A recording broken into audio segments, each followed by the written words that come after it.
Imagine a world where our insatiable hunger for rechargeable batteries doesn't just power our devices, it also leaves behind a mountain of waste that's hard to ignore.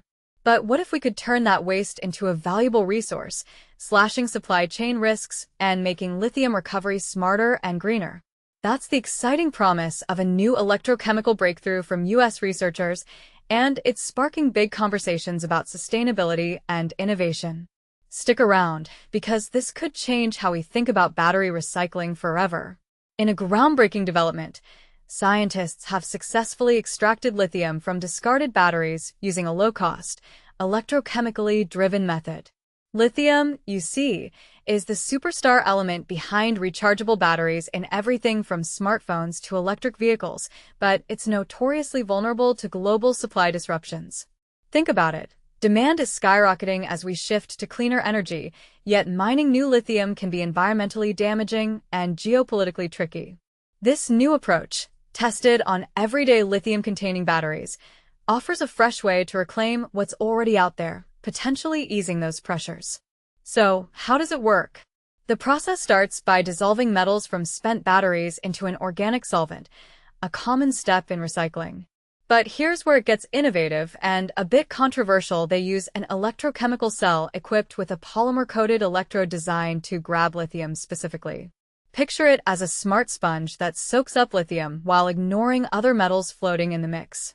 This selective capture isn't just efficient, it's a game-changer for handling the messy reality of battery leachates, which often contain interfering elements like iron or nickel. As Xiao Su, a professor of chemical and biomolecular engineering at the University of Illinois Urbana-Champaign, explains, the main challenge is the presence of other metals in lithium recovery streams, particularly in organic leachates, which is a common way to dissolve spent batteries for recycling. To tackle this, Su's team developed a clever copolymer that selectively pulls lithium straight from those organic solvents.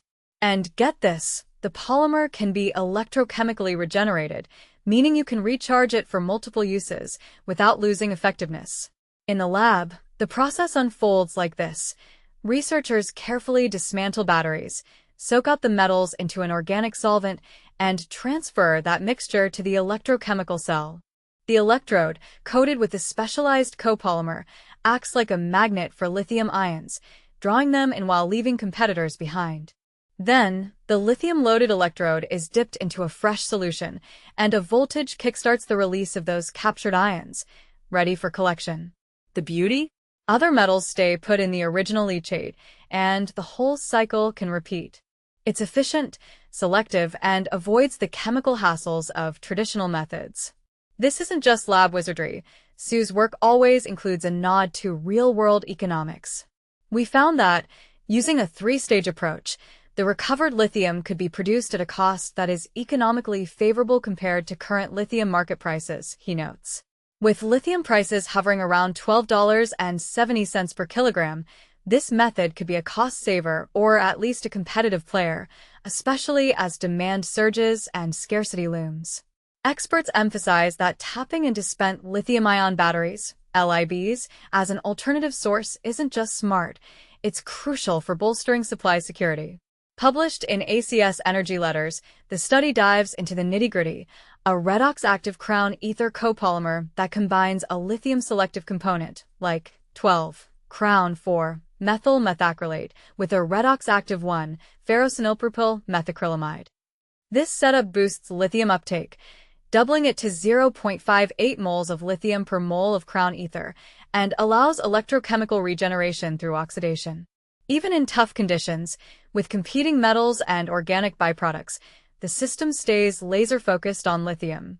The researchers highlight its exclusivity and efficiency, paving the way for a scalable, electrified adsorbent platform that's chemical-free and sustainable. But here's the part most people miss. This could revolutionize metal recycling beyond water-based systems. Imagine applying similar electrochemical separations to organic solvents used in battery leaching. Suddenly, we're not just recycling lithium, but creating a circular economy for critical metals. And this is where it gets controversial. Some might argue that pushing for recycled lithium reduces the need for new mining, cutting environmental harm from extraction. Others could counter that it might discourage innovation in primary sources or overlook geopolitical tensions in lithium-rich regions. Is this method a silver bullet, or does it risk devaluing global mining efforts? What if it shifts power dynamics in supply chains, favoring tech-savvy recyclers over traditional miners? These are the debates worth having. The team acknowledges that while these proof-of-concept results are promising, scaling up and further process modeling are key next steps to confirm viability. As Sue envisions, we envision this work helping establish a more circular, sustainable supply chain for lithium, enhancing supply security and potentially reducing the environmental impacts associated with other forms of lithium extraction, such as mining. It's a significantly less expensive option compared to conventional production, but only time will tell how it stacks up in the real world. For beginners diving into this, think of it as upgrading from disposable to rechargeable, not just for batteries, but for our planet's resources. What do you think? Should governments incentivize battery recycling to boost this kind of innovation, or does it complicate things by creating new market players? Do you agree that electrochemical methods are the future of sustainable metal recovery, or is there a better way? Share your thoughts in the comments below. We'd love to hear your perspective on this electrifying topic.